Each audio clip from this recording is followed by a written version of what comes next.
Berikut ini akan dijelaskan sedikit sinopsis untuk hari ini tanggal 4 Februari 2025. Namun sebelum itu, buat teman-teman yang baru bergabung, jangan lupa like, subscribe, dan nyalakan tombol loncengnya agar tak ketinggalan video terbaru selanjutnya. Terima kasih banyak buat teman-teman yang sudah subscribe dan like video ini. Semoga teman-teman semua selalu diberikan kesehatan dan rezeki yang melimpah. Hari masih pagi, namun ketidaknyamanan sudah dirasakan oleh Amira. Duduk di jok belakang mobil membuatnya merasa mual. Sesuatu yang sering ia alami. Sejak awal, ia ingin duduk di depan, tetapi Aksa bersikeras agar ia menemaninya di belakang. Kini, melihat Amira yang menahan rasa tidak nyaman, Aksa mulai menyesali keputusannya. Tanpa berpikir lama, ia segera meminta Amira berpindah ke kursi depan agar bisa merasa lebih baik. Namun, kejadian yang tak terduga justru membuat suasana menjadi canggung di dalam mobil. Saat Amira baru saja duduk di kursi depan, baik Aksa maupun Yuda secara bersamaan berebut untuk membantu memasangkan sabuk pengaman. Yuda atau Galang melakukannya secara refleks. Sebuah kebiasaan lama yang masih melekat padanya ketika masih berpacaran dengan Amira. Di sisi lain, Aksa juga dengan sigap memasangkan sabuk pengaman untuk wanita itu.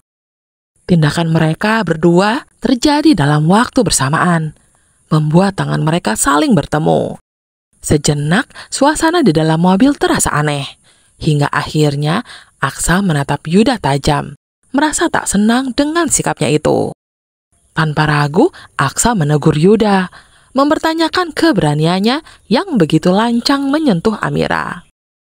Yuda yang awalnya hanya bermaksud membantu, segera menarik tangannya dan meminta maaf.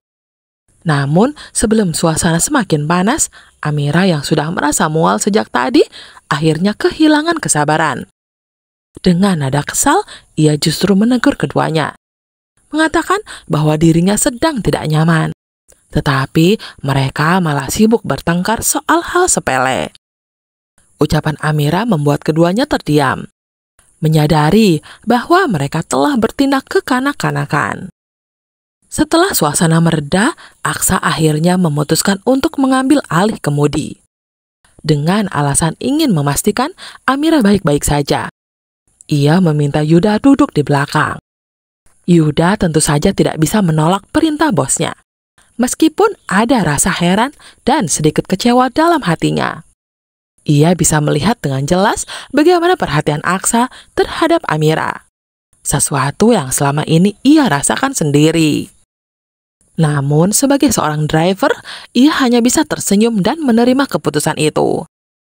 Sementara itu, Amira pun sempat protes, merasa aneh karena Yuda adalah supirnya. Tetapi, Aksa justru memilih menyetir sendiri. Dengan sikap gengsinya, Aksa hanya berkata agar Amira tidak banyak bicara dan duduk dengan tenang. Padahal di balik semua itu, secara tak sadar, Aksa sebenarnya merasa cemburu. Ia seolah tak rela jika ada pria lain yang memberikan perhatian pada Amira. Meskipun tentu saja ia tak mungkin untuk mengakui perasaannya itu secara langsung. Sesampainya di kantor, jadwal syuting untuk brand ambasador Hotel Rahardian sudah menunggu. Namun ada ancaman tersembunyi yang tak mereka ketahui. Ibu Zora, Reno, dan Hilda masih menyimpan dendam terhadap Amira. Mereka kesal karena harus tidur berdesakan di pos satpam akibat wanita itu. Kini mereka berencana membalas dendam dengan cara yang lebih licik. Sayangnya bagi mereka, seperti sebelumnya, semua rencana jahat itu akan berakhir dengan kegagalan. Karena kini Yuda telah bertekad untuk selalu melindungi Amira apapun yang terjadi.